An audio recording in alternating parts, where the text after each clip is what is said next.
اور وہ بچے جن کے والدین ان کی فرمائشیں پورے نہیں کرتے نا، انہیں یہ سوچنا چاہیے، صرف میں بچوں سے بات نہیں کروں گا، گھر کے اور بھی افراد ہیں، زوجہ بھی ہے، بیٹی بھی ہے،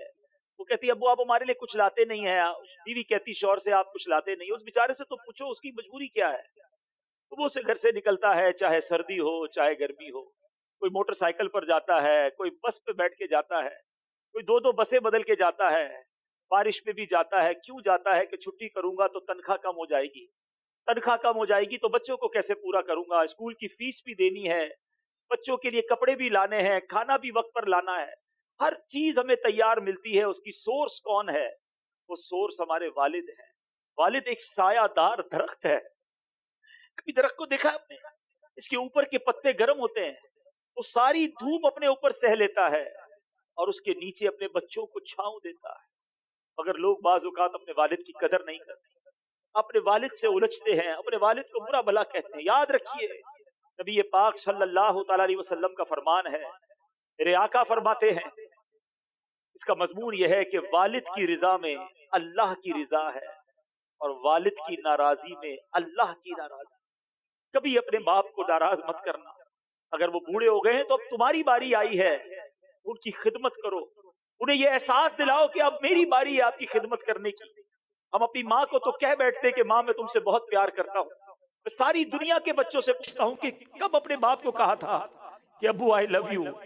والد صاحب میں آپ سے بہت پیار کرتا ہوں، آپ دنیا میں آج میں جو کچھ ہوں ابا جان میں آپ کی وجہ سے ہوں، یہاں تک پہنچایا مجھے آپ نے ہے۔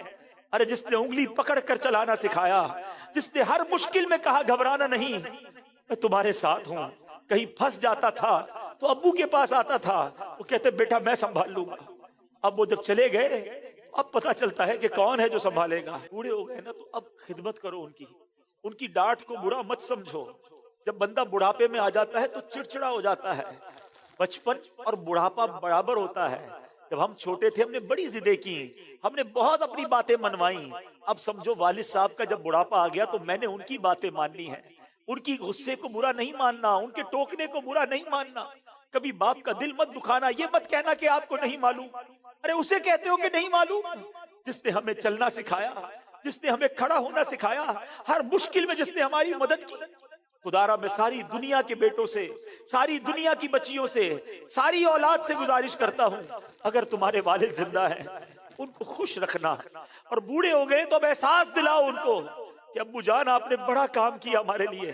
بڑی محنت کی، اب ہماری باری ہے آپ کی خدمت کرنے کی، اب ہم آپ کو سکھ پہنچائیں گے، اب آپ کسی ٹینشن میں نہ رہے، میرے پاس جو کچھ ہے ابو جان یہ سب آپ کا ہے، آپ کی وجہ سے ہے۔ تف ہے اس اولاد پر جو اپنے والد کو کہتی ہے کہ یہ میرا ہے آپ کا نہیں ہے، میں نے کمایا ہے آپ نے نہیں کمایا۔ یہ کبھی مت کہنا میرے پاس جو کچھ ہے، جو شرافت ہے، جو عزت ہے، جو دولت ہے، وہ سب کچھ ماں باپ کی وجہ سے ہے، وہ والد کی وجہ سے بالخصوص ہے۔ اپنے والد کو بڑھاپے میں خوشی دینا، اور جن کے ماں باپ چلے گئے اب ان کے لیے خوب ایصال ثواب کرے، ان کی قبر پر جایا کرے، وہاں دعائیں کیا کرے، بڑی پیاری دعا ہے۔ آؤ آخر میں مل کر ہاتھ اٹھائیے، اپنے ماں باپ کے لیے جو قرآنی دعا ہے وہ کرتے ہیں، اللہم ارحمہما کما ربیانی صغیرا، اے اللہ ہمارے ماں باپ پر رحم فرما جیسا انہوں نے بچپن میں ہم پر رحم فرمایا۔ جن کے ماں باپ زندہ ہے مولا ان کو حیاتی عطا فرما، صحت عطا فرما، نیکیوں والی طویل زندگی عطا فرما، اور جن کے ماں باپ چلے گئے اے اللہ ان کی قبروں کو جنت کا باغ بنا دے، ان کی بے حساب مغفرت فرما۔ تیرے دربار میں ہم دعا کرتے ہیں، انہوں نے ہم پر بڑی مہربانیاں کی ہیں، تو ہمارے ماں باپ پر مہربانی فرما، آمین بجاہ النبی الامین صلی اللہ تعالی علیہ وسلم۔